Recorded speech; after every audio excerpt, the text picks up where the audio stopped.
Katie Ledecky has something to give in the last 5 minutes. She's not going to go to the Australian. Titmus with a huge upset, 3:56.69 in front of Katie Ledecky. Ledecky holds her world record.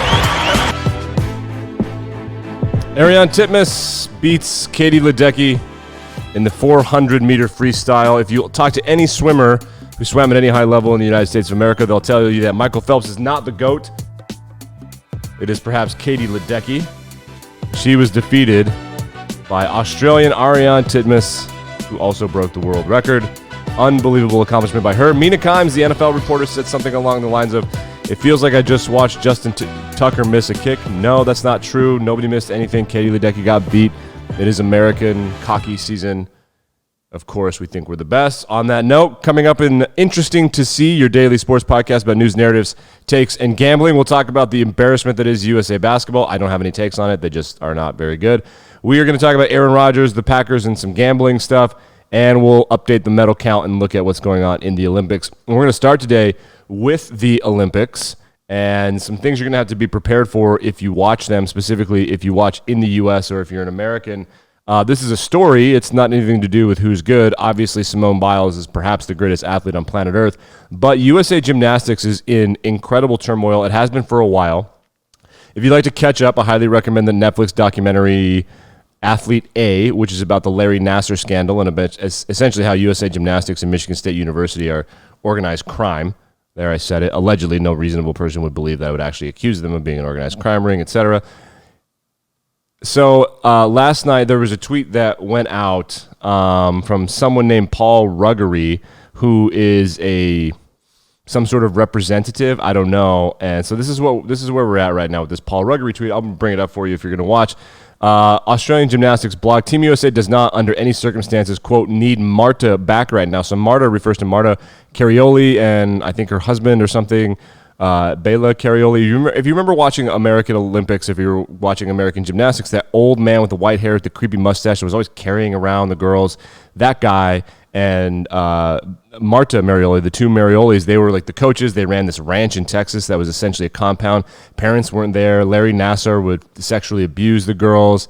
And, of course, they were accused of incredible abuse, like physical ramifications if you didn't perform well. So this guy, Paul Ruggery III on Twitter says, quote, Marta, she may have done some things unethically, ... but she knew how to make champions. I always looked up to her and her success. That is not the right take. So Lynn Reisman, who is the mother, I believe, of Allie Reisman. Allie Reisman is probably the third or fourth greatest female gymnast of all time. She said, quote, this organization is beyond broken and needs a real independent investigation and to be decertified. I thought it was decertified. I can't believe that it's still happening. So if you're going to watch women's gymnastics, you need to be prepared for essentially some trigger warning kind of stuff. The abuse talk is going to keep going on Twitter. It's going to keep going, and it is absolutely, it's disheartening. I said the medal count, which is a great Twitter account to see, essentially to follow the Olympics, tweeted that there is a Romanian Olympic medalist who reports that she choked her husband while she was sleeping because of PTSD that she endured as a young gymnast. There is an ends justify the means portion of this around USA Gymnastics that is really kind of disheartening, and I thought it was taken care of, but apparently it is not. All right, so we'll take a look at the Olympic medal count update. The United States is number one in overall medals, 7 golds. That's tied for first with Japan, who also has 7 golds. The USA has 3 silvers, 4 bronze. Japan, 7 gold, 1 silver, 3 bronze. China, 15 total medals, 6 gold, 3 silver, 6 bronze, followed by Great Britain and South Korea. Just on a quick note, my take, it is absolutely an egregious abomination that baseball is not an Olympic sport and that professionals can't play, because what you like is for countries who are hosting to be proud of their athletes the way that Japan, I'm sure, is proud of Naomi Osaka in tennis. And the greatest team sport athlete on the planet right now is Shohei Ohtani, and man, I cannot imagine the atmosphere if that guy went yard or threw, I don't know, it's a really good pitching performance in Japan for the Olympics. We haven't had a baseball player this electrifying, I think, possibly ever. So, I mean, it's really disappointing that he can't represent Japan in the Olympics in their home state, or in their home country. That is what it is. Okay, so speaking of the Olympics, we need to talk about Team USA basketball just real quick. They are, I don't know how to say this politely, trash. Kevin Durant is on the team. There are other guys on the team that are pros. Two things are happening. One is that they don't care, and they've never really cared. Guys like Steph Curry and LeBron haven't been on the team in a while because America essentially, like our second and third best players are better than everybody else. However, since the Spurs and since other teams have done really well recruiting in Europe, basketball is on the rise in Europe and in Africa and various, like they lost a tune-up game to Nigeria. Australia's got good players like Ben Simmons and whatnot. Turkey has good players. So while most teams don't have all NBA lineups the way the USA does, they have a lot of people in the NBA. The USA lost an opening round game to France, which has a couple NBA players, but not a lot. They should have never lost that game. I suspect that the vibe here is that they're just not going to be very good. The second thing that's happening is in the NBA, there are a lot of fouls called. There are not a lot of fouls called in international basketball. This is very much somewhere between 1999 and 2005 basketball, where you're going to have to toughen up. And so a lot of these NBA players are shrugging their shoulders at refs. They think they're getting contact, and the refs are like, I don't know what to tell you, dude. Like, it is not a foul here. And the USA guys who have been pampered to for like their whole lives with calls are not getting it, so they're freaking out. I feel like the embarrassment has gotten so big that if the USA is going to lose, I think American fans want deep down, it's like a hurricane. Like you don't want anyone to get hurt, but you want to see just how bad it can get. I'm sensing a vibe like that around USA basketball. I have no idea what their schedule is coming up. I really don't care. I'm going to react on Twitter, and unless it's convenient for me, I don't think I'll be watching USA basketball because they should win, and they don't win either way. It doesn't seem like a very pleasant viewing experience for me. The ratings of the Olympics are up according to, who is this? Deadline. Deadline reports that the NBC Universal set some strong streaming numbers for the opening of Saturday 2020 Tokyo Olympics. Quote, they reported today, so it's called a total audience delivery, TAD, which includes the live broadcast, various cable channels such as MSNBC, CNBC, and any sort of tablet or smartphone that's connected to a TV streaming service. So they're trying to finally track who's streaming, who's watching live, and who's viewing whatever else. The ratings were up 26% on Saturday from the opening ceremony. The opening ceremony is probably kind of a dud because there's no fans. They couldn't do a lot of stuff. Various NBC networks include NBC, USA Network, NBCSN, CNBC. So the ratings are up. That's good. I thought that the ratings would be down just because the NBA and the NHL playoffs were far later in the year than they usually are, so people aren't just sitting around clamoring for sports, especially with football coming up. So it's kind of like in this nice little sweet spot right after the MLB All-Star break, and NBA and NHL finals are of course over. The NHL had its draft. Owen Power went first overall. What a great hockey name. Owen, period, Power, period. 4 of the top 5 picks were either at the University of Michigan or have committed to play hockey at the University of Michigan, which is something that Michigan is obviously not going to shut up about it. And while we're talking about the University of Michigan, we'll go on to our next big story, which is that the SEC has gotten a wandering eye. So depending on when you're listening to this, OU, Oklahoma University, and the University of Texas are expected to announce officially to their conference, the Big 12, that they're leaving the Big 12 and headed to the Southeastern Conference, which is pushing it a little, but Missouri and Kentucky are in the SEC. Fine. That makes some geographic sense. That would bring the team total to 16. We've also reported that the last time expansion happened, the SEC went pretty strongly after Clemson and Florida State. They famously declined. They didn't give a reason, which means that they were scared, and they were. It would make no sense to go to the SEC. Clemson was a founding member of the SEC, and Florida State, of course, makes a bunch of sense with Florida geographically, essentially, in the SEC as well. It has since been reported by Sports Illustrated, some people on Twitter who, they have blue check marks. I don't know.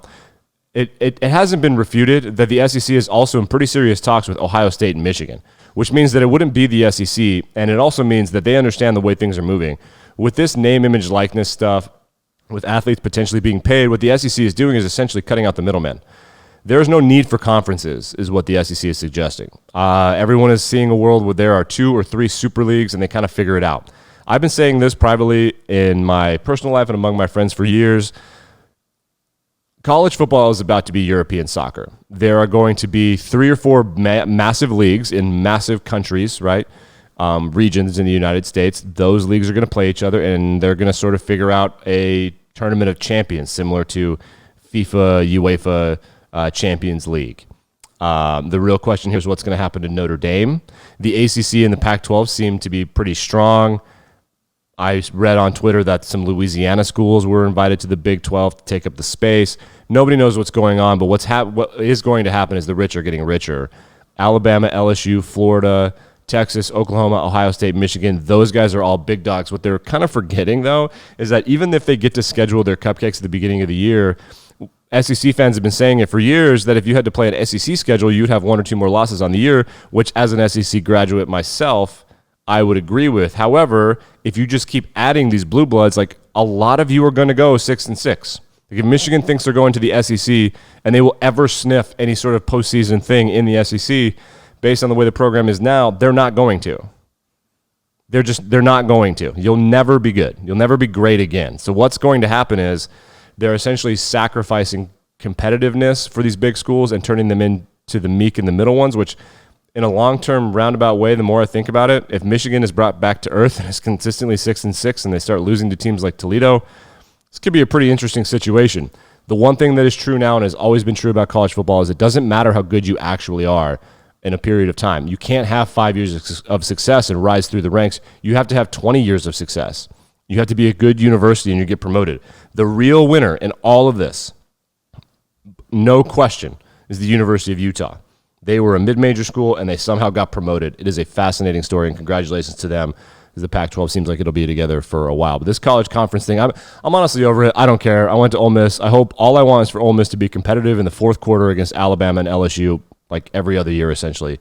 And I am completely golden. All right, we're going to wrap up with some NFL talk. Ian Rappaport tweeting over the weekend that Deshaun Watson is expected to report to the Texans. He's showing up for training camp, which means the suggestion made by Mike Florio of Pro Football Talk is a former lawyer. He suggests that Watson showing up means that Watson knows whether or not he's going to be playing this year, and it's not a situation where it's up in the air. He is, of course, being charged. Well, he's not being charged, excuse me. He's being sued by something like 20-plus women who allege that he sexually abused, assaulted, I don't know the exact language, was very inappropriate sexually during massages, and that litigation is ongoing. Those are civil charges, not criminal charges. Came out over the weekend that Philly expects to be the place where he gets traded to if he gets traded. I'm not sure how they're going to do that, but of course Philly, they're all about that kind of thing. So Deshaun Watson is showing up for camp. Let's look at some preseason odds. And so I was looking at odds over the weekend, and this Deshaun Watson stuff is really important because I like betting on the teams with the worst record and the best record. I think you can kind of go off schedule and just kind of guessing vibes and whatnot. The Eagles are plus 1,600 to be the worst record in football. So no Deshaun Watson. I actually think the Eagles should be top 3 to be the worst team in football with the Lions and the Texans. Statistically, they have an okay schedule. If I remember right, they play the AFC West this year, though, so that's at least 2 losses for sure. But the thing that they have going for them is they play in the NFC East, so there's probably going to be at least 2 wins. Plus 1,600 to me is high. That's good odds. What that means is that if you bet $100, you win $1,600. However, if they get Deshaun Watson, they're going to win 2 more games, which means that if they were going to say be 3-14, they would be 5-12 or whatever. So the Deshaun Watson stuff is the risk there. And we're going to finish up today by discussing this Aaron Rodgers thing. Aaron Rodgers is expected to announce his retirement this week. He is not expected to announce his retirement per any reporting. He is expected to announce his retirement per Sportsbooks. DraftKings and Sportsbooks and Westgate, Superbook in Las Vegas pulled Aaron Rodgers futures, Packers futures, and NFC North odds. Other books still have them, but they suspect very strongly that Aaron Rodgers will announce his retirement this week as training camp reports. Devontae Adams posted some cryptic crap over the weekend. In my opinion, the Packers still have by far the best roster in the NFC North. But if they're starting some kid who apparently has accuracy issues with non-moving targets, I'm not sure what to make of that. It might be a good time to throw $5 each on the Bears, Lions, and Vikings to win the division. That's it for Interesting to See. Subscribe, rate, review, etc., or don't. Live your best life. Thanks for hanging out. I'll be back same time, same place tomorrow.